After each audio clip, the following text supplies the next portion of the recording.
স্বাগত আজকের বাংলাদেশে, আপনাদের সঙ্গে আছি আমি খালেদ মহিউদ্দিন। আজ 25শে বৈশাখ, বাংলা ভাষা সাহিত্য শিল্প সংস্কৃতির প্রাণপুরুষ রবীন্দ্রনাথ ঠাকুরের 153তম জন্মজয়ন্তী পালিত হলো। এই দিনে বইয়ের পাতা ছাড়িয়ে ছোট পর্দা বড় পর্দা মঞ্চে নানাভাবে আমরা তার সৃষ্টিকে উপভোগ ও অনুভব করছি। এখনো রবীন্দ্র চর্চার এসব দিক নিয়ে আমাদের আজকের আলোচনা। আমাদের রবীন্দ্রনাথ কথা বলতে স্টুডিওতে আছেন নির্মাতা নাহিদ আহমেদ পিয়াল, অভিনয় শিল্পী কাজী নওশাবা আহমেদ, সঙ্গীত শিল্পী দেবলীনা সুর এবং নৃত্যশিল্পী পূজা সেনগুপ্ত। স্বাগত আপনাদের। জনাব নাহিদ আহমেদ পিয়াল, আপনি রবীন্দ্রনাথ ঠাকুরের বিভিন্ন গল্প, উপন্যাস থেকে খণ্ড, ধারাবাহিক নাটক নির্মাণ করছেন। রবীন্দ্রনাথের গল্পগুলির মানে কোন জিনিসটা আপনার কাছে সবচেয়ে বেশি নাটকীয় মনে হয়, বা নাটকের উপাদান আপনি গল্প উপন্যাসে কি দেখেন? আপনি আসলে এই পর্যন্ত আমাদের কাছে যে হিসাব, তাতে 60টির বেশি সিরিয়াল ও এক পর্বের বেশি নাটক করেছেন, এক পর্বের নাটক 60টির বেশি করেছেন। 1 ঘন্টার নাটক করেছি এরকম হবে, 1 ঘন্টার নাটক সিরিয়াল এবং টেলিফিল্ম মিলিয়ে আমি করেছি এরকম। আর স্বল্পদৈর্ঘ্য নাটক বলা যায় না, এটা হচ্ছে যে এই 25 মিনিট করে ছোট গল্পের কিছু করেছেন একসাথে, করেছি বিভিন্ন ভাবে, এগুলো যোগ করলে অনেক। হ্যাঁ, মোটামুটি। রবীন্দ্রনাথের লেখার গদ্যের কোন অংশটুকু নাটকের জন্য আপনার কাছে আকর্ষণীয় মনে হয়, বা আপনি কিভাবে বাছাই করেন? আমি বাছাই করি মূলত সেটা রবীন্দ্রনাথের গল্প হোক বা অন্য কোনো লেখকের গল্প হোক, প্রথমত গল্পটা পড়ার পরে যদি আমার মনে হয় যে না এটা আমি নাটক করব, সেটা অনেকগুলো কারণে আমার মনে হতে পারে। একটা হচ্ছে যে আমাকে গল্পটা আকৃষ্ট করলো, গল্পের ভেতর যে ভাবনাটি সেটি আকৃষ্ট করলো, বা সব মিলিয়ে গল্পটা আমাকে টানলো, তখন আমি চিন্তা করি যে না আমি এটি নিয়ে নাটক করব। সেই ক্ষেত্রে রবীন্দ্রনাথের গল্পের ক্ষেত্রেও আমি সেভাবেই ভাবি আর কি। নাটকের ফরম্যাটের সাথে তো রবীন্দ্রনাথ ঠাকুর খুব ভালোই পরিচিত, তিনি তো অনেক নাটক নিজেও লিখেছেন। যেগুলি তিনি নাটকের ফর্মে লিখতে চাননি, গল্প লিখেছেন, সেগুলিকে যখন আপনি নাটক করছেন তখন তার মধ্যে আপনি কি বৈশিষ্ট্য দেখছেন যেটা নাটক হওয়ার মতো? আমরা দেখেছি আপনার নাটক অনেক বেশি জনপ্রিয় হয়েছে, মানোত্তীর্ণ হয়েছে, অনেকে এগুলি নিয়ে কথা বলছে। সেই জন্য জানতে চাইছি আর কি, যে কিভাবে আপনি বুঝতে পারলেন যে এটা থেকে আপনি একটা নাটক করতে পারবেন? না, এইটা আমি বুঝতে পারলাম যেভাবে, প্রথমেই আমি বলছি যে গল্পটি আমার ভালো লাগতে হবে, এবং ভালো লাগার পেছনে অনেকগুলো কারণ কাজ করে। আমি যেটা বললাম যে কাহিনীটি ভালো লাগলো অথবা গল্পের ভেতর ভাবনাটি ভালো লাগলো, এটা হচ্ছে মূল কারণ। সেটা যে কোনো গল্পকারের গল্পের ক্ষেত্রেই হোক, সেটা আমি প্রথমেই ধরে নিই। তারপরে লেখার সময় সেটা নাটক করতে গিয়ে সেটা কিভাবে আমি এই গল্প থেকে সেটা রূপান্তর করলাম এবং সেটা কিভাবে হয়, সেটা আসলে সত্যি কথা আমি নিজেও বলতে পারবো না। লেখার সময় আমি লিখে যাই, লেখা শেষ হয়ে যাওয়ার পরে আমার মনে হয় যে আমি একটু অন্যভাবে প্রশ্নটা করি। রবীন্দ্রনাথের যতগুলি গল্প রয়েছে, যতগুলি উপন্যাস রয়েছে, যতগুলি গদ্য রয়েছে, মানে গল্প উপন্যাস কাহিনী যতগুলি রয়েছে, সবগুলিই কি নাটক হওয়ার যোগ্য বা নাটক হওয়ার মতো আপনার মনে হয়? যে মানে একটা দৃশ্যকল্প কল্পনা করলে কি সেই গল্পগুলি নাটক হয়ে ওঠে আপনার সামনে সবগুলোই? ইচ্ছে করলে, এখন যদি বলেন ইচ্ছে করলে, আমার মনে হয় অধিকাংশ আমি নাটক করে ফেলতে পারবো। মানে স্টোরি টেলার হিসেবে তিনি মানে তার এই বৈশিষ্ট্যটা আছে। হ্যাঁ, স্টোরি টেলার হিসাবে সেই বৈশিষ্ট্য শুধু না, কোনো গল্প আছে যেমন একেবারে খসড়া, যেটা আমি এই বছর 2 আগে করেছি, শেষ পুরস্কার। এটা একেবারেই এই 1 পৃষ্ঠা না, তার চাইতে একটু কমে একটা ভাবনা লেখা আছে। মানে গল্পের খসড়া বলতে এখানে মূলত ভাবনাটাই আছে যে একটি মেয়ে কম বয়সে একটি ছেলেকে অপমান করে এবং সেই ছেলেটির একজন দিদি থাকে। সেই দিদি তাকে বলে যে তোকে আমি এমনভাবে দাঁড় করাবো যে একদিন এই মেয়েটি তোর কাছে আসবে। সেই ভাবনা থেকে ছেলেটি শেষ পর্যন্ত এমন একটা পর্যায়ে চলে যায় যে মেয়েটি তার সঙ্গে যখন দেখা হয় পরে মেয়েটি লজ্জা পায়। এই ধরনের একটা ভাবনা উনি লিখে দিয়েছেন। চিরকালের লোকায়ত গল্পের মতো এটা গল্প, এরকম একটা গল্প, এরকম বেশ কিছু গল্প আছে। মানে বেদের মেজোসনা থেকে টাইটানিক পর্যন্ত প্রায় একই রকম ফর্মুলার গল্প আর কি। সেটা বলবো না আমি, এটা ফর্মুলার গল্প আর কি আমার মনে হয়। যাই হোক, মানে রবীন্দ্রনাথের গল্পে নিশ্চয়ই আরো অনেক ইয়া আছে। কাজী নওশাবা আহমেদ, আপনাকে যখন রবীন্দ্রনাথের কোনো নাটকে কোনো গল্পে আপনার ইয়া আসে, তখন আপনি কি ভাবনাটা নিজে থেকে ভাবেন, বা কিরকম করে আপনি নিজেকে সাজান? আপনি অনেকগুলি রবীন্দ্রনাথ ঠাকুরের নাট্যরূপে আপনি অংশ নিয়েছেন। সাজাই বলতে ধারণ করি, চেষ্টা করি অন্তত, কারণ তার নারী চরিত্রগুলো তো আসলে আমাদের সকলের মধ্যেই বিদ্যমান, তো ওটাকে খুঁজে নেওয়ার চেষ্টাটাই আসলে আমার কাজ। আর যখন আমাকে একটা গল্প অথবা একটা চরিত্র দেয়া হয়, আমি সেই বইটা পড়ার চেষ্টা করি এবং ডিরেক্টরের সাথে বসি, হোল টিম কিভাবে চাচ্ছে সেটা বোঝার চেষ্টা করি, কারণ এক একজন ডিরেক্টর তো এক একভাবে সেটাকে দেখতে চান। আমি হয়তো বা একভাবে দেখি, কিন্তু তার ভাবনাটাই আসলে মুখ্য হওয়া উচিত।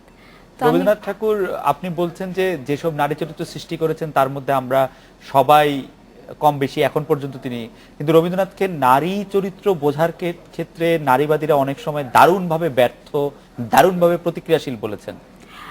আমিও কিছু ক্ষেত্রে মানি সেটা, যেমন ধরেন উনি বাল্যবিবাহকে বেশ ভালো মতোই প্রমোট করেছেন এবং সেটা আমরা তার ছোট গল্পে পাই, কিন্তু তবুও আমার কাছে মনে এবং হচ্ছে তার চরিত্রের মেয়েরা বেশিরভাগ সময়ই খুবই আইডিয়ালিস্টিক, সাবমিসিভ এবং মনে হয় না যে একটু একঘেয়েও বটে, এবং একটা আরেকটা রিপিটেশন। আমি অন্তত সেভাবে দেখি না। পিয়াল ভাই মাথা নাড়ছেন। পিয়াল ভাই, এগুলো আমার কথা না, আমি তর্কের খাতিরেই বলছি। আমি একেবারেই সেভাবে পাই না, আচ্ছা, কারণ আপনার কাছে- আমি একজন নারী হিসেবে আমি যখনই শৈলবালা করছি অথবা নিরুপমা করছি, যেই ক্যারেক্টারই করছি না কেন, আমি কোথায় জানি পাচ্ছি যে কোনো এক বয়সে যে হয়তো বা আমি এটা পেয়েছি। শৈলবালাকে হৈমন্তীর সাথে মিল করে মানে আপনার কাছে অনেক আলাদা মনে হয়? লাগে আমার কাছে, আপনার কাছে আলাদা লাগে? হ্যাঁ, কারণ এই কারণেই হয়তো বা আমরা এতগুলো ক্যারেক্টার এত বছর ধরে, শত বছর ধরে আমরা চলছি। আরো শুনবো আপনার কাছে আপনার রবীন্দ্রনাথের কোন চরিত্রটা সবচেয়ে বেশি পছন্দ। তার আগে আমরা একটু দেবলীনা সুর আপনার কাছে আসি। বিশ্বভারতী থেকে স্নাতকোত্তর করে বা আপনি গান করছেন, আপনি আধুনিক গানও করছেন। গান করার জন্য বা গান পরিবেশন করার জন্য আসলে এই প্রাতিষ্ঠানিক শিক্ষাটা কত জরুরি বলে আপনি মনে করেন? প্রাতিষ্ঠানিক শিক্ষা প্রথমত হচ্ছে ভালো লাগাটা জরুরি, মানে গানের প্রতি, এবং প্রাতিষ্ঠানিক শিক্ষাটা জরুরি যদি আমি গানটাকে নিয়ে অনেক দূর চিন্তা করি যে না আমি গানেই থাকতে চাই। আমি এখন যদি আমি একটা ইনস্টিটিউটে শেখাতে চাই, সেক্ষেত্রে আমাকে তো অবশ্যই ডিগ্রি থাকা দরকার, সেটার জন্য ডিগ্রির দরকার আছে, গানকে ভালোবাসার জন্য ডিগ্রির দরকার আছে। কিন্তু ধরেন আমি যেমন পড়ালেখা করতে সময় পড়ালেখাটা আমার কাছে ভালো লাগতো না, পড়ালেখা মনে হইতো। তো গান নিয়ে যখন পড়াশোনা করতে হয় তখন গানটাকে একটু পড়ালেখা লাগে না? হ্যাঁ, মানে উপভোগ করার বিষয়টা একটু কমে যায় কিনা? না, উপভোগ করার, আমি আমার মাকে প্রায় বলতাম যে আমি যে জিনিসটা ভালোবাসি, যেটা ভালোবাসি আমি সেটা নিয়ে পড়াশোনা করছি, এটাতে আমি ভীষণ আনন্দিত। কিন্তু আবার আমার সহপাঠীদেরকে অনেক সময় বলতে শুনেছি যে ভেবেছিলাম শুধু গানই গাইতে হবে, এই জন্য বেছে বেছে গান সাবজেক্টটা নিলাম, কিন্তু এখন তো দেখি প্রচুর পড়াশোনা করতে হয়, কারণ আমাদের প্র্যাকটিক্যাল থিওরি দুটোই সমানভাবে আর কি দক্ষতা দেখাতে হয় আর কি। আচ্ছা। তো এটাই। কিন্তু মানে গানে পড়ালেখা করেও গানকে ভালোবাসা সম্ভব? হ্যাঁ, মানে তাতে কোনো রকম কোনো সাংঘর্ষিক না? না, সেটা আরো সুবিধা হয়, হয়তো বোঝার ক্ষেত্রে উপলব্ধিটা আরো দৃঢ় হয়, আরো বোঝার উপলব্ধিটা আরো দৃঢ় হয়। পূজা সেনগুপ্ত, আপনার কৃতিত্বের খোঁজ নিতে গিয়ে একটি ইন্টারেস্টিং জিনিস দেখলাম যে গিনিজ ওয়ার্ল্ড রেকর্ডসে রবীন্দ্রনাথ ঠাকুরের নাম ওঠানোর পেছনে অবদান রেখেছেন বিশ্বের 6টি দেশের 125 জন নৃত্যশিল্পী এবং বাংলাদেশের মধ্যে থেকে পূজা সেনগুপ্ত। আপনি আরেকটু বিস্তারিত বলবেন যে মানে আপনার হাত ধরে গিনিসে গেলেন রবীন্দ্রনাথ ঠাকুর? এটা আসলে আমার হাত ধরে না, এটা আমাদের সৌভাগ্য যে আমরা এরকম একটা সুযোগ পেয়েছি। আমি যখন প্রথম দিকে ভারতে যাই পড়াশোনা করতে নাচের উপরে, সেটা 2011 সালের শেষের দিকে, 2012-তে আমরা ফেব্রুয়ারি মাসে হায়দ্রাবাদ গেলাম এবং তখনই আমাদের বলা হয়েছিল যে এরকম একটা অনুষ্ঠান আয়োজন করা হবে যেখানে সারা বিশ্ব থেকে, আমাদের টার্গেট ছিল 150 জন শিল্পী, যেহেতু 150তম জন্মবার্ষিকী, একটি গ্রুপ আসতে পারেনি, সেজন্য 125 জন শিল্পী এবং 6টি দেশের, এর মধ্যে Japan, Sri Lanka, Bangladesh, France, Germany, এই তো, আর ভারত। তো এই 6টি দেশের আমরা 125 জন শিল্পী এবং মিউজিশিয়ানসরা মিলে টানা 28 ঘন্টা রবীন্দ্র নৃত্য করেছি রবীন্দ্রসঙ্গীতের সাথে, যেটা বিশ্বের সবচেয়ে টানা 28 ঘন্টা, যেটা হচ্ছে লংগেস্ট ডান্স ম্যারাথন পৃথিবীতে, এবং গিনেস রেকর্ডে কোথাও গিনেস ওয়ার্ল্ড রেকর্ডে রবীন্দ্রনাথ ঠাকুরের নাম কোথাও ছিল না। তো আমাদের মাধ্যমে এটাই ছিল রবীন্দ্রনাথের প্রতি আসলে আমাদের কাছ থেকে তার জন্মদিনের উপহার আমাদের পক্ষ থেকে, যে এই একটি জায়গায় রবীন্দ্রনাথ ছিলেন না, সেখানেও আমরা ওনাকে পৌঁছে দেওয়ার চেষ্টা করেছি। সাংঘাতিক, মানে তো মানে আমার পিয়াল ভাই, আমি আবারও আপনার কাছে ফিরে আসি যে আপনার যে নাটকের যে কাজ বা নির্মাণের যে কাজ, সেক্ষেত্রে রবীন্দ্রনাথের প্রতি আপনার আলাদা ফ্যাসিনেশন আছে, রবীন্দ্রনাথ ঠাকুরের বিভিন্ন কিছু নিয়ে আপনি কাজ করেছেন। এই এইটার ইন্সপিরেশন কোত্থেকে আসলো বা এটা আপনি প্রথম কিভাবে শুরু করলেন বা ভাবলেন? এখানে একটু বলতে হবে যে আমি একেবারে সহজভাবে যে কথাটা বলি, নাটক নির্মাণ করাটা আমার কাজ। সেইখানে আমাকে একটি গল্প বা একটি পাণ্ডুলিপি নিতে হয়। আমি যখন প্রথম শুরু করি তখন আমি এখন পর্যন্ত খুব বেশি মৌলিক নাটক নিয়ে কাজ করি নাই। আমার নিজের লেখা নাটক 5-6টা 7টা, এর বেশি না। আমি প্রথম শুরু করি তখন আমার সামনে যে সমস্যাটা আসে সেটা হচ্ছে পাণ্ডুলিপি। এটা আমি কোত্থেকে পাবো? আমি নিজে নাটক লিখতে পারি না বা নিজে লিখি না, আমার মাথায় সহজে তখন কাহিনী আসতো না। তখন আমি বেছে নেই আমার অত্যন্ত প্রিয় একজন সাহিত্যিক রশিদ করিম, তার একটি উপন্যাসটার নাম হচ্ছে প্রসন্ন পাষাণ। সেটা আমার খুব অল্প বয়সে পড়া ছিল। তো পড়ার পরে আমার মনে হয় যে কখনো যদি আমি এগুলো নিয়ে কাজ করতে পারি করব। তো প্রসন্ন পাষাণটা আমার প্রথম কাজ। সেটা স্ক্রিপ্টটা শুরু করি নাটকটি নির্মাণ করারও 3-4 বছর আগে থেকে, 1 দৃশ্য 2 দৃশ্য করে এরকম লিখতে লিখতে একটা পর্যায়ে স্ক্রিপ্টটা শেষ হয়ে যাওয়ার পরে তখন ঠিক করলাম যে না, এখন নাটক করা যায়, এবং সেটা আমি করলাম। এইভাবে নাটক নির্মাণ শুরু করার প্রায় আপনার রবীন্দ্রনাথের নাটক তার প্রায় 6-7 বছর পরে বানাই, তার আগে বানাই নাই, বেশ পরে। এবং সেটা রবীন্দ্রনাথের নাটক বানানোর জন্য যে আমার খুব বেশি আগ্রহ ছিল সেরকম না, মানে এই সাহিত্য নিয়ে কাজ করতে করতে একটা পর্যায়ে হঠাৎ করে একটা রবীন্দ্রনাথের নাটক বানাতে হবে এরকম একটা ব্যাপার যখন আসলো, তখন আমি যে নাটকটা বানাই তার নাম হচ্ছে শেষ কথা। আচ্ছা, শেষ কথা হচ্ছে রবীন্দ্রনাথের 3 সঙ্গীর যে 3টা গল্প, একটা হচ্ছে আপনার এই শেষ কথা, আরেকটা হচ্ছে রবিবার, আরেকটা হচ্ছে ল্যাবরেটরি। তো এর মধ্যে শেষ কথাটা আমি করলাম।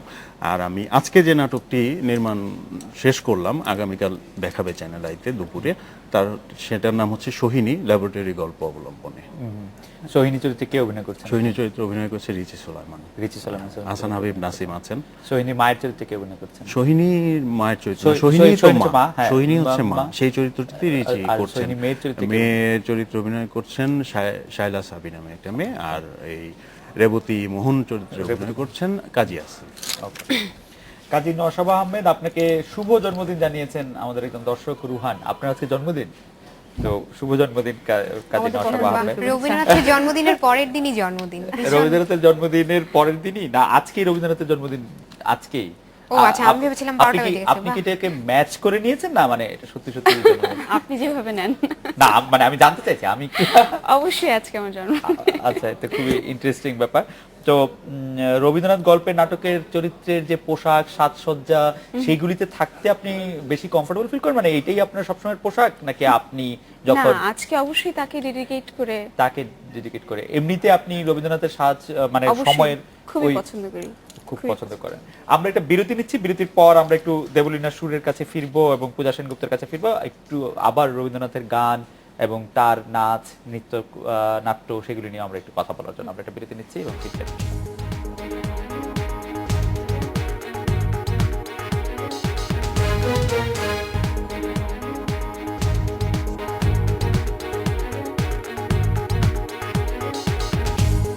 ফিরে এলাম আজকের বাংলাদেশে দেবলীনা সুর।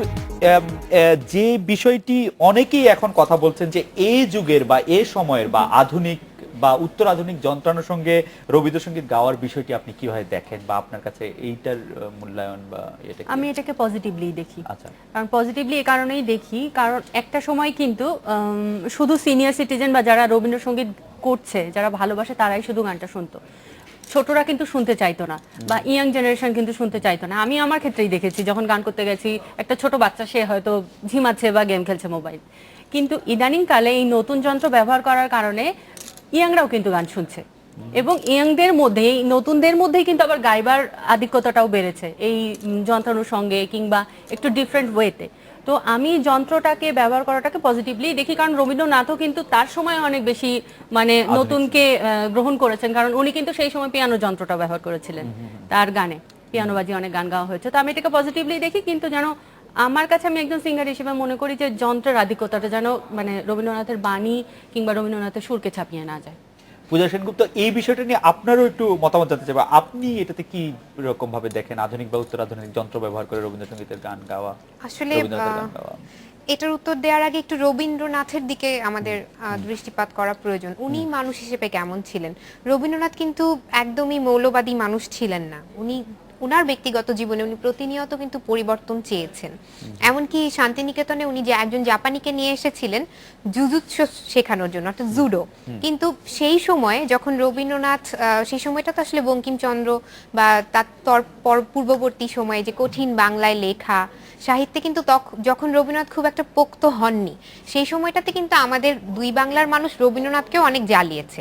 শান্তিনিকেতনে পড়ার জন্য ছেলেকে কেউ পাঠাতো না, কেউ যাচ্ছে সেই ছেলেকে ফিরিয়ে দেয়া, কথায় কথায় তার বিরোধিতা করা, অনেক কিছু, তার নামে অনেক দুর্নাম আমরা করেছি। এখন যখন রবীন্দ্রনাথ অনেক বড় একজন নক্ষত্র হয়ে গেছেন এবং বিদেশিদের দ্বারা পুরস্কৃত হয়েছেন, নোবেল পুরস্কার পেয়েছেন, অনেক অনেক অর্জন হয়েছে, তখন আমরা রবীন্দ্রনাথকে একটা ঈশ্বর সম একটা ইমেজ দিয়ে রেখেছি। এটা হচ্ছে আমাদের সমস্যা। মানে এই মৌলবাদটা আসলে আমরা ধারণ করি, এটা রবীন্দ্রনাথ কখনোই চাননি যে তার কাজগুলো কোথাও আটকে থাকুক। আচ্ছা, তবে একটা কথা আছে, সেটা হচ্ছে যেহেতু রবীন্দ্রনাথের সৃষ্টিগুলো অনেক উঁচু মার্গের, সেজন্য সেটাকে ভেঙে যদি কেউ কিছু করে, তাহলে ভেঙে যেটা করছে সেটাও সেই পরিমাণ নান্দনিক হতে হবে। যেমন সত্যজিৎ রায়, উনি রবীন্দ্রনাথের নষ্টনীড় থেকে চারুলতা বানিয়েছেন। নান্দনিকতার বিচারে দুটোই কিন্তু সমান মাপের, এখানে কোনো আপত্তি নেই। কিন্তু রবীন্দ্রনাথের একটা গল্পকে নিয়ে আমি যা খুশি তাই একটা নাটক বানিয়ে ফেললাম, বা যা খুশি তাই একটা গান বানিয়ে ফেললাম এবং সেটাকে আমি আমার ক্রিয়েশন নাম দিলাম, এটা আসলে ঠিক না। এই ব্যাপারে একটু পিয়াল ভাই আপনার মতামত একটু শুনি, যে রবীন্দ্রনাথকে ব্যবহার করে গানে পরিবর্তন আনার ক্ষেত্রে, নাটকে পরিবর্তন আনার ক্ষেত্রে, বা গল্পের বক্তব্যে কোনো একটা সমকালীন করে নেওয়ার ক্ষেত্রে আপনার কাছে এটা কি মনে হয়? আমি নাটকের বিষয়টাই বলি। নাটকের বিষয়টা হচ্ছে, দেখেন, রবীন্দ্রনাথের সমস্ত গল্প, আপনি যে কোনো গল্প চাইলেই কিন্তু সেটা রূপান্তর করে এই সময়ের করতে পারবেন, আমি সেটা মনে করি না। কিছু কিছু গল্প আছে যে গল্পটায় ওই সময়টাকে ধরতে হবে। এখন আমরা নাটক করতে যাই, আমি এখন পর্যন্ত রবীন্দ্রনাথের কোনো গল্প রূপান্তর করে এই সময়ে রূপান্তর করে করিনি, তবে সামনে একটা করব, একটা গল্প। এই একটা ছোট্ট উদাহরণ দেই, যে আমরা যখন রবীন্দ্রনাথ নিয়ে কাজ করি, আমরা বিভিন্ন ছোট ছোট বিষয়গুলো প্রত্যেকটা ব্যাপারে একটু চেষ্টা করি। সব যে সঠিক হয় বা সব ঠিক মতো করতে পারি সেটা আমি মনে করি না। ধরেন সেটের ক্ষেত্রে, পোশাকের ক্ষেত্রে। উদাহরণটা হচ্ছে এই, যে স্বদেশী আন্দোলনের পরে যখন বিলেতি পণ্য বর্জন করার একটা ব্যাপার আসলো, তখন দেখা গেল যে এই যে ধুতির যে ধুতির পার সেই ধুতির পার পরার প্রবণতাটা কমে গেল। এবং খেয়াল করেন যে সেখানে কারণটা কি? কারণটা হচ্ছে এই, যে ধুতির পার আসতো বিলেত থেকে, এইখানে যেটুকু উৎপন্ন হতো ভারতবর্ষে সেই পরিমাণ এই মেশিন এবং অন্যান্য সুবিধা ছিল না বলে এইখানে উৎপাদনটা কম হতো। স্বাভাবিকভাবেই দেখা গেল যে ধুতিরতে পার নাই। এখন বিলেতি পণ্য বর্জন করার পরবর্তী সময়ের কোনো গল্পে যদি আমরা এই রবীন্দ্রনাথের নাটক নির্মাণ করি, সেখানে যদি 5টি চরিত্র থাকে, তাতে যদি দেখা গেল যে প্রত্যেকটা চরিত্রের ধুতিতে পার আছে, তখন এই তথ্যটা আমাদেরকে করবে যে ওই জায়গাটায় আমাদের দৃষ্টিটা পড়বে যে প্রত্যেকের ধুতিতে পার কেন। তাহলে খেয়াল করেন যে একটা সামান্য বিষয়, কিন্তু তার সঙ্গে গল্পটার সময়ের সঙ্গে অর্থনীতিটা এবং রাজনীতিটা কিভাবে জড়িত। এখন যদি আপনি সময়টাকে বদলে দেন, প্রত্যেকটা ব্যাপারে, প্রত্যেকটা গল্পে যদি সময়টাকে বদলে দেন, তাহলে দেখা গেল গল্পের যে মূল লক্ষ্যটা সেটা নষ্ট হয়ে যেতে পারে। কিন্তু আমি মনে করি না যে এই রূপান্তর করা যাবে না। অনেক গল্প আছে যে আমার খুব পছন্দের, কিন্তু আমি ওই সময়টাকে ধরতে পারবো না আমার নানা রকম সীমাবদ্ধতার জন্য, এবং ওই জায়গাটাও আমি পাবো না। কিন্তু কাহিনীটা নিয়ে আমি এই সময়ে রূপান্তর করে একটা চমৎকার নাটক করে ফেলতে পারবো, গল্প করে ফেলতে পারবো, কোনো সমস্যা নাই। কিন্তু প্রত্যেকটা গল্পই আমি রূপান্তর করে করব, এই কিছু কিছু নিশ্চয়ই করা যাবে। কিছু না, অনেকগুলো করা যাবে, কিন্তু সবই করা যাবে সেটা বোধহয় ঠিক না। এটা হচ্ছে আমার মত। কিন্তু একেবারে করা যাবে না সেটাও ঠিক না। আমরা অবশ্য দেখেছি যে শেক্সপিয়ারের যে হেমলেট নাটক, সেই হেমলেটকে ভেঙে চুরে 2000 সালে অ্যাডাপ্ট করে একটা সিনেমা বানানো হয়েছে 2000 সালের সময়তে, এবং সেটাতেও মানে কোনো হচ্ছে না, সেরকম করা যেতেই পারে। হ্যাঁ, যেতে পারে, অবশ্যই যেতে পারে। অবশ্যই বিদায় অভিশাপ বা চিত্রাঙ্গদা, সেগুলোর কাহিনী কোত্থেকে নেয়া, সেটা রবীন্দ্রনাথের কাহিনী। এবং তাতে আপনি এটাতে সমস্যা দেখেন নওশাবা, যে রবীন্দ্রনাথের সময়টাকে বদলে দিয়ে যে রূপান্তরের কথা বলছিলেন পিয়াল ভাই, সেটাতে আপনি কোনো সমস্যা দেখেন? না, আমি কোনো সমস্যা দেখি না। আপনি এবং সেই রকম যেটি পূজা বলছিলেন বা কিছুটা দেবলীনাও বললেন, যে রবীন্দ্রনাথ কিন্তু কখনো নিজেকে একটি জায়গায় আটকে রাখতে চাননি। আমি যতটুকু বুঝি যে উনি সবসময় প্রাচ্য এবং পাশ্চাত্যকে সমন্বয় করতে চেয়েছেন, তো এবং সেটা তার সকল কাজে আমরা দেখতে পাই। এবং আমার মনে হয় যে প্রত্যেকটা কাজ যোগ্যোপযোগী করাটাই আসলে শ্রেয় হবে, কারণ ওই যে বলছিলেন না যে এখনকার বাচ্চারা রবীন্দ্রসঙ্গীত শুনতে শুনতে যদি না শুনে গেমস খেলে, তার চেয়ে তার কাছে তার কানে পৌঁছে দেওয়াটা খুব জরুরি, তার চোখের সামনে তার কাজগুলোকে নিয়ে আসাটা খুব জরুরি। মানে বাচ্চাদের কাছে বা যারা এই প্রজন্মের মানুষ আছে তাদের কাছে পৌঁছে দেওয়ার জন্য রবীন্দ্রনাথকে কিছুটা বদলে নিতে হলেও কোনো অসুবিধা নাই। না, আমি বদলানোর কথা বলিনি, আমি দেবলী নাকি বদলানোর কথা না, বলছিলেন? আমিও বদলানোর কথা বলিনি। আচ্ছা, আমি বলেছি আলংকারিক ব্যাপারটা। আচ্ছা। আলংকারিক যদি বলি, সেটাতেও আলংকারিক রবীন্দ্রনাথের গান কথা বা সুরের দিক থেকে কোথাও আলংকারিকের বা যখন গাইছে তখন সেখানে এই ব্যাপারটা কোথাও কমতি থাকছে না, কিন্তু সেটা হচ্ছে সবার কাছে পৌঁছানোর জন্য। সেটা যদি নতুন প্রজন্মের সাথে সঙ্গতি রেখে যদি নতুন যন্ত্র ব্যবহার করা হয় এবং সেটা মার্জিত ভাবে, তবে সেখানে কোনো আপত্তি নেই। কিন্তু আমার কাছে এটাতে আবার একটু মনে হয় যে আমরা ধ্রুপদী অনেক কিছুর কথা বলবো, শিল্প সাহিত্যে অনেক কিছুর ধ্রুপদের কথা বলবো, আবার কিছু কিছু ক্ষেত্রে তা আবার বদলে নিতেও চাইবো, সেটাও বা কেমন? যেমন মোনালিসাকে লিওনার্দো দা ভিঞ্চি একরকম করে এঁকেছেন, এখন আমি বলবো যে না, মোনালিসাকে কিছুটা লিপস্টিক দিলে ভালো দেখাতো, মানে এইটা কি এরকম হয় যে মানে যন্ত্রতে ঠিক আছে, কিন্তু আমরা যে এখন শুনি যে সঙ্গীত আয়োজনে রবীন্দ্রনাথ ঠাকুর এবং খালেদ, ওইটা কতটা গ্রহণযোগ্য বলে এটা তো আপনি মনে তার করেন? মানে তার নিজের ব্যক্তিগত মানে অভিরুচি, যে মানে নিজেকে যদি এখন রবীন্দ্রনাথের সমসাময়িক বা রবীন্দ্রনাথ তুল্য ভাবেন, তাহলে এটা তো তার ব্যক্তিগত অভিরুচি হবে অবশ্যই। পূজা কি মনে করছেন যে এরকমটার ক্ষেত্রে মানে এই যে রূপান্তর একরকম কথা, যে নির্যাস নিয়ে এসে এটা করা, সমকালীন আমার মনে করা, হয় যে রসটাকে মানে রাখাটাই সবচেয়ে জরুরি। রবীন্দ্রনাথের গান আমি একটু নতুন যন্ত্রের সাথে গাইলাম বলে আমি রবীন্দ্রনাথের গানের সুরকার বা আমি রবীন্দ্রনাথের গানের গীতিকার বা কিছু হতে পারি না। না, এবং এটা আমার কি- কাছে যেটা মনে হয় যে ব্যাপারটা যে কোনো হ্যাঁ, পৃথিবীতে হ্যাঁ। সবচেয়ে বেশি যেটা টিকে থাকে সেটা হচ্ছে দর্শন। রবীন্দ্রনাথ একটা মানুষ যিনি মারা গেছেন ৮০ বছর বয়সে, এবং আজকে আমরা তার ১৫৩তম জন্মবার্ষিকী আমরা উদযাপন করছি। এটা কিন্তু এমনি এমনি করছি না, উনি সাহিত্যিক ছিলেন, কবি ছিলেন, চিত্রশিল্পী ছিলেন, সব ক্ষেত্রে অনন্য, কিন্তু সবকিছুকে ছাপিয়ে ওনার দর্শন, ওনার একটা মেসেজ, যেটা লালনেরও আছে, লালনের একটা মেসেজ, যে বাণী। আমার মনে হয় যে রবীন্দ্রনাথের যে বাণী, উনি যেটা বলতে চেয়েছেন সেটাকে বিকৃত না করে কেউ যদি নিজের ক্রিয়েটিভিটি দিয়ে কিছু করে, ক্ষতি কি? আমি নিজেই কিছুদিন আগে একটা কোরিওগ্রাফি করেছি, ওটার নাম বসন্ত পট। আমার নাচগুলোর আমি একটা নাম দেই এবং একটা থিম থাকে। তো এটা আমরা করেছি বসন্ত, আমাদের যে বসন্ত উৎসব হয় বকুলতলায়, সেখানে কিন্তু আমি সালোয়ার কামিজ পরে রবীন্দ্রসঙ্গীতের সাথে নাচ করেছি, এবং এটা কিন্তু দর্শক নিয়েছে। কারণ যেহেতু প্রসঙ্গটা বললাম, একটু খুলে বলি, না হলে আবার অনেকে ভুল বুঝতে পারেন। বিষয়টা ছিল, বসন্ত পথ is the story of a painter, একজন চিত্রশিল্পী যে বাগানে বসে ছবি আঁকছে এবং ছবিগুলো তার মনের মতো হচ্ছে না। হঠাৎ করে তখন বসন্তের বাতাস বইতে শুরু করলো এবং প্রকৃতি থেকে সে এক ধরনের অনুপ্রেরণা পেল। তখন আমার তুরঙ্গমি, আমার যে ডান্স রেপার্টরি, সেখানের ৮টা ছেলে, ওরা খণ্ড খণ্ড ৮টা ছবি দিয়ে নিজের মুখগুলো ঢেকে একটা অ্যাবস্ট্রাকশন তৈরি করে, ওরা মঞ্চে প্রবেশ করে।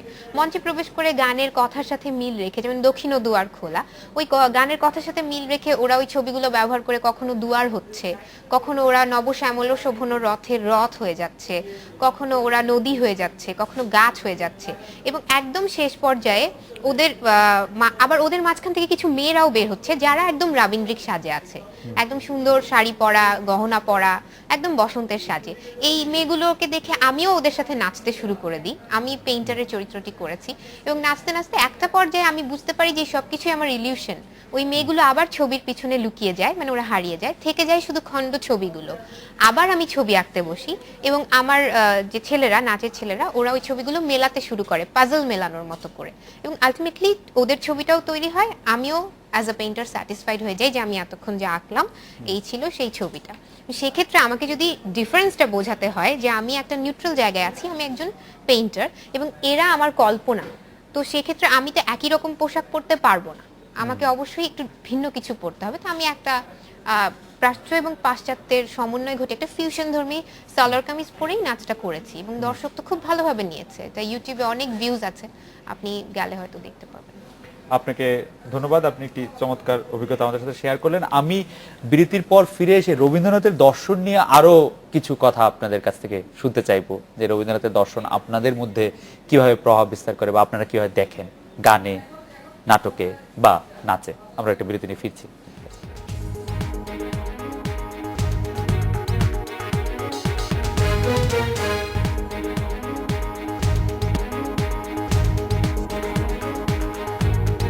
ফিরে এলাম আজকের বাংলাদেশে। পিয়াল ভাই, আমি আপনার কাছে জানতে চাইবো যে রবীন্দ্রনাথের দর্শন নিয়ে আমরা কথা বলছিলাম, রবীন্দ্রনাথের দর্শন বা রবীন্দ্রনাথের চিন্তা আমরা যেটা নাটকের মাধ্যমে দেখি সেটা আসলে তরুণ প্রজন্মকে কতটা ছুঁয়ে যায়। তার আগে আমি একটু বলে রাখি যে আমি এটাকে কিরকম ভাবে দেখি। আমি কিন্তু রবীন্দ্রনাথ ঠাকুরকে এখন খুব বেশি দিবসবন্দী একজন মানুষ দেখি। পহেলা বৈশাখ আসবে, আমরা নববর্ষ উদযাপন করব, আমরা রবীন্দ্রনাথকে একটু স্মরণ করলাম, রবীন্দ্রনাথের জন্মদিনে, রবীন্দ্রনাথের মৃত্যুদিনে রবীন্দ্রনাথকে স্মরণ করলাম, তারকে নিয়ে নাটক করলাম। বর্ষা, শীত, এগুলি কিছু বিখ্যাত রবীন্দ্রনাথের সময় আছে, সেগুলি নিয়ে আমরা একটু আলোচনা করলাম।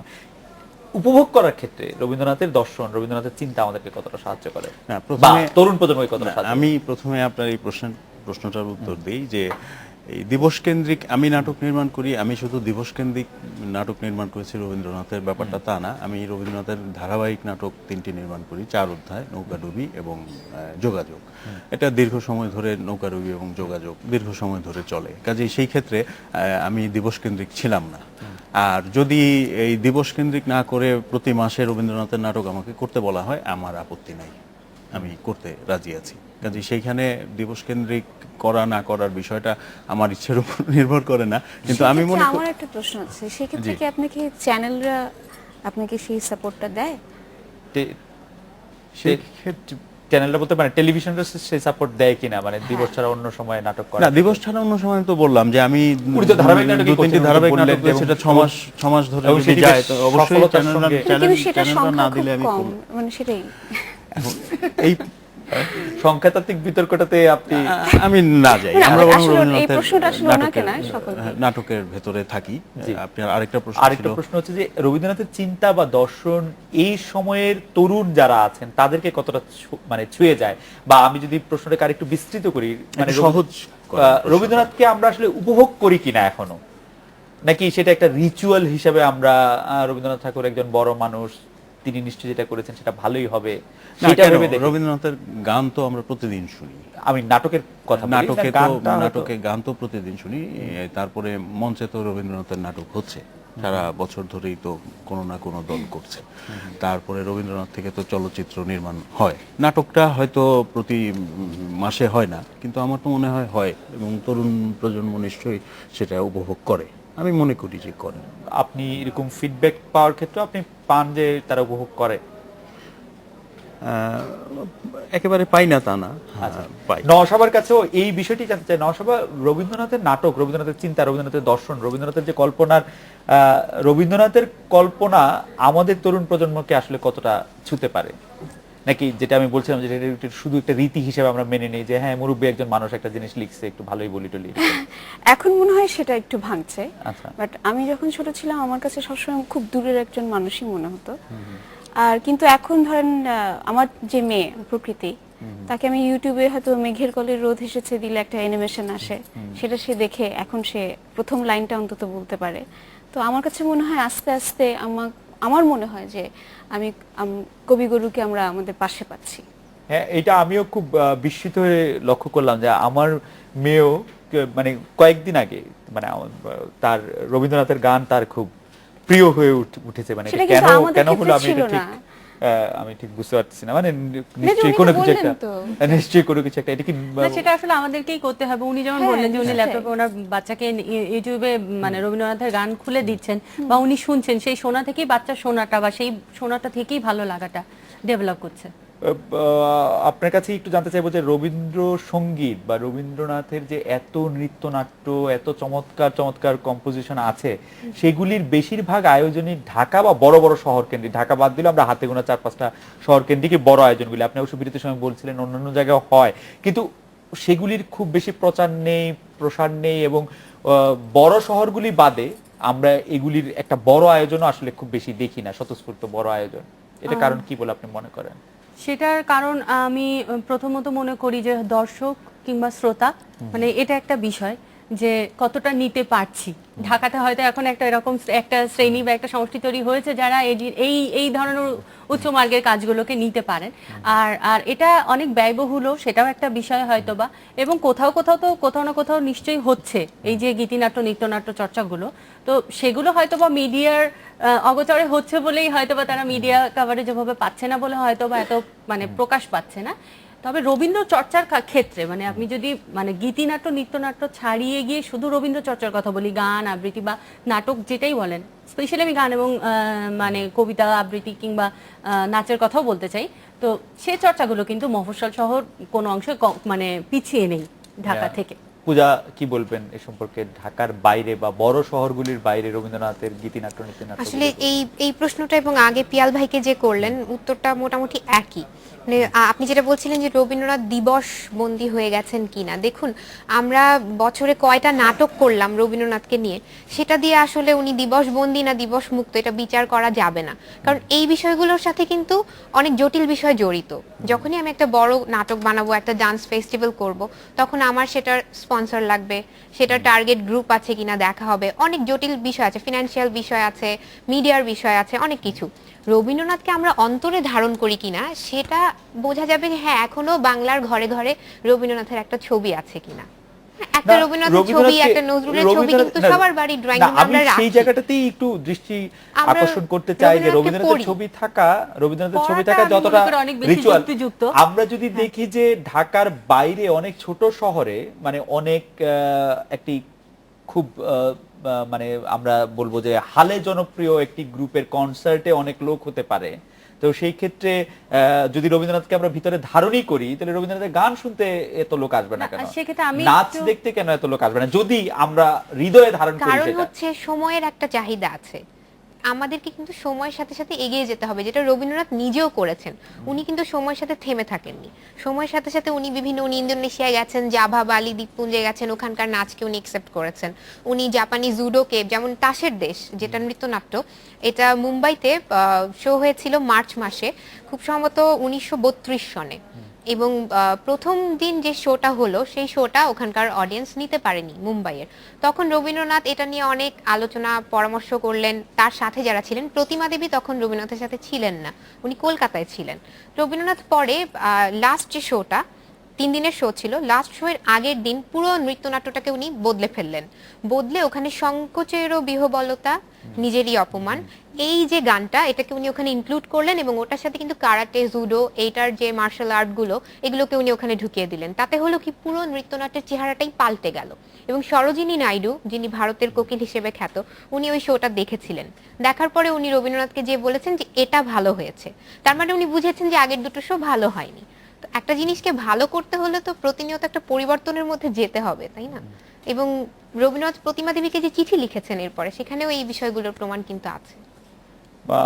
না, আমাকে একটু পিয়াল ভাই এই ব্যাপারে সাহায্য করতে পারেন? মানে আমি যেটা বলতে চাইছিলাম যে একটা তো হচ্ছে স্বতঃস্ফূর্তভাবে আমি পছন্দ করি, আরেকটা হচ্ছে আমাকে বলা হয়েছে এই জিনিসটা ভালো, যেমন চিরতার পানি আমার কাছে তেতো লাগুক, আমি উপভোগ না করি, বা আমার ম্যালেরিয়া হইলে আমি যে কুইনাইন খাবো, বা আমি চায়ে চিনি খাবো না, এই ব্যাপারগুলি যেমন আমার কাছে চাপিয়ে দেওয়া, এবং এটি অবশ্যই ভালো, কিন্তু তা কতটা আমি আসলে উপভোগ করি সেই প্রসঙ্গটা থেকে আমি আসলে জানতে চাইছিলাম যে রবীন্দ্রনাথকে আমরা কতটা উপভোগ করি এখন নাটকের ক্ষেত্রে, বা আমি যদি নাচের ক্ষেত্রে বলি, গানের বিষয়টা আমি বলতে পারি যে গানের ক্ষেত্রে অনেক সময় মানে এখনো রবীন্দ্রনাথকে অনেকভাবেই উপভোগ করা হয়, কিন্তু নাটকের ব্যাপারটা আমি ঠিক ততটা শিওর না। আমি এর আগে আপনাকে একটা প্রশ্ন করি যে এই বিষয়ে আপনার স্পষ্ট ধারণাটা কি, যে আমরা কি এই উপভোগটা কি ঠিকমতো করছি না, সংখ্যায় কি খুব কম, বা এটা আপনার ধারণাটা কি? আমি আমার ধারণা বলতে পারি, রবীন্দ্রনাথের নাটক আমি উপভোগ করি না। রবীন্দ্রনাথের নাটক বলে যা দেখানো হয়, যা প্রচারিত হয়, যা সেটা আমি উপভোগ করি। কেন?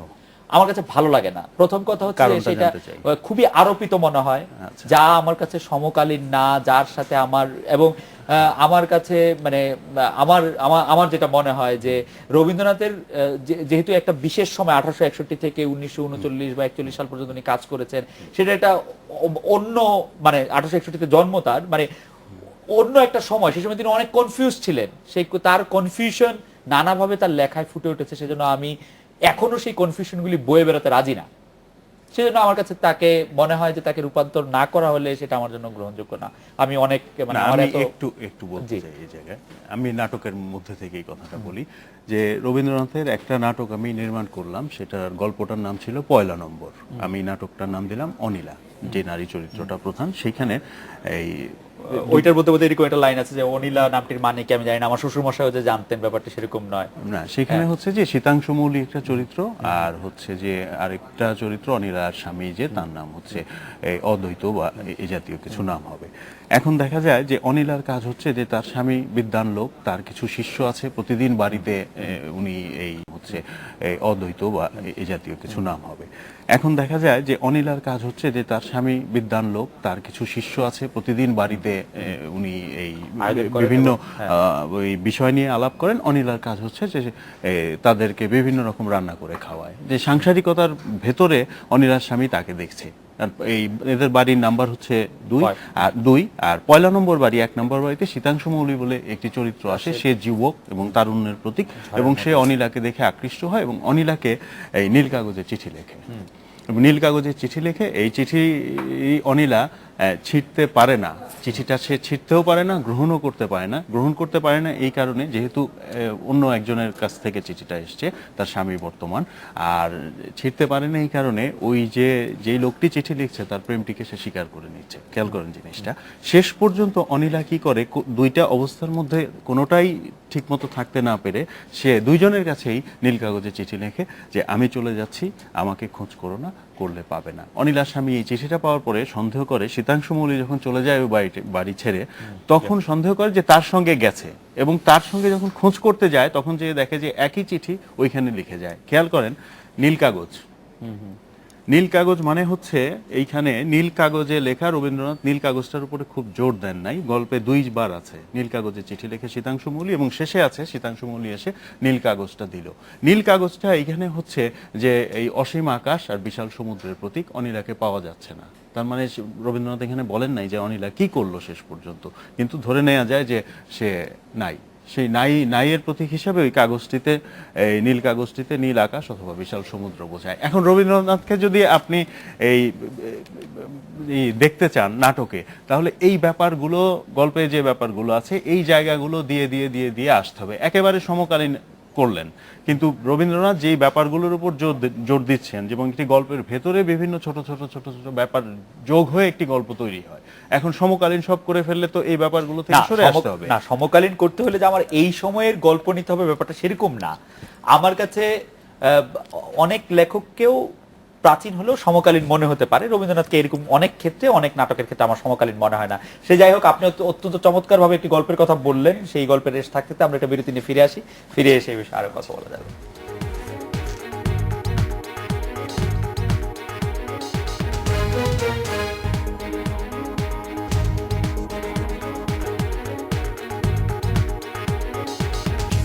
বিরতির পর ফিরে এলাম আজকের বাংলাদেশে। আমাদের আসলে এই পর্বটা একটু ছোট হয়ে গেল, তবু শেষ রবীন্দ্রনাথকে আমরা আসলে সবচেয়ে বেশি কিভাবে মনে রাখি সেটা যদি আমি নওশাবা থেকে একটু শুনি, যে আপনি কিভাবে মনে রাখেন বা আপনার কিভাবে আমি রবীন্দ্রনাথ মনে আসলে ওনাকে খুব বেশি গানে মনে রাখি। গানে মনে রাখেন? হ্যাঁ, যদিও আমি একজন অভিনেত্রী এবং তাকে আমি চিত্রকলায় অনেক বেশি মনে রাখি। চিত্রকলায় অনেক বেশি মনে রাখেন। দেবলীনা, রবীন্দ্রনাথ আপনার মনে কিরকম করে থাকে বেশি করে? রবীন্দ্রনাথ তো সবভাবেই থাকে। উনি মানবতার কবি, উনি ব্যথায়, উনি আঘাতে, উনি প্রার্থনায়, সবকিছু জুড়েই উনি। তো সেভাবেই ওনাকে বরণ করেছি। মানে সুখে ও সুখে দুঃখে? হ্যাঁ, সবকিছুতেই রবীন্দ্রনাথকে পাবো। পূজা? আমার কাছে রবীন্দ্রনাথ একটা দর্শন, একটা স্টাইল, একটা সিগনেচার। সবকিছুরই একটা স্টাইল আছে, তার একটা নিজস্বতা আছে। এটা আমার কাছে খুব, আমি এভাবেই মনে রাখি যে একটা রাবীন্দ্রিক ঢং, এটা আমার ভালো লাগে। আমার ব্যক্তিগত অভিরুচির জায়গা থেকে আমার ওই ধরনের সাজ, ওরকম হাঁটা চলা, ওরকম বসা, কথাওয়ালা, এগুলো আমার কাছে ভীষণ নান্দনিক মনে হয়। আমি এটা খুব এনজয় করি।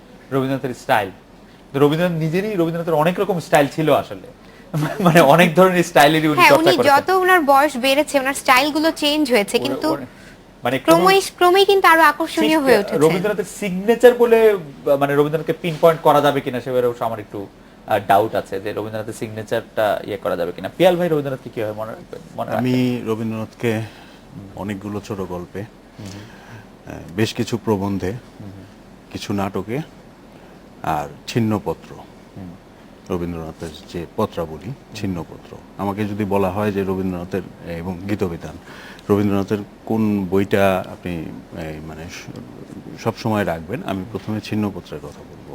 ছিন্নপত্রের কথা বলবেন। তো আপনি অনেকগুলো ছোট গল্পের কথা বলছিলেন, দুই একটা আমাদের দর্শকদের জন্য বলবেন যে আপনার সবচেয়ে প্রিয় ছোট গল্প বা হ্যাঁ, প্রথমে আমি বলবো যেটা এখনো আমি নাটক করিনি, সেটা হচ্ছে অতিথি। অতিথি। বালক তারাপদর পানি দেখলেই সে অস্থির হয়ে পড়ে, অতিথি। ভবিষ্যতে এটা নাটক করার ইচ্ছে রাখি। শেষ কথা, এটা অসাধারণ গল্প। তারপরে হচ্ছে আমরা এই পয়লা নম্বর। নম্বর। এবং আপনার কাছে এরকম মনে হয় যে গল্প। তবু আজকের আলোচনায় রবীন্দ্রনাথকে যে আপনারা ব্যাখ্যা করলেন তার জন্য পিয়াল ভাই, নওশাবা, দেবলীনা, পূজা, আপনাদের অনেক ধন্যবাদ। এই ছিল আজকের বাংলাদেশে। দেখা হবে আপনাকেও আগামী রোববার ধন্যবাদ। এই সময়। শুভরাত্রি।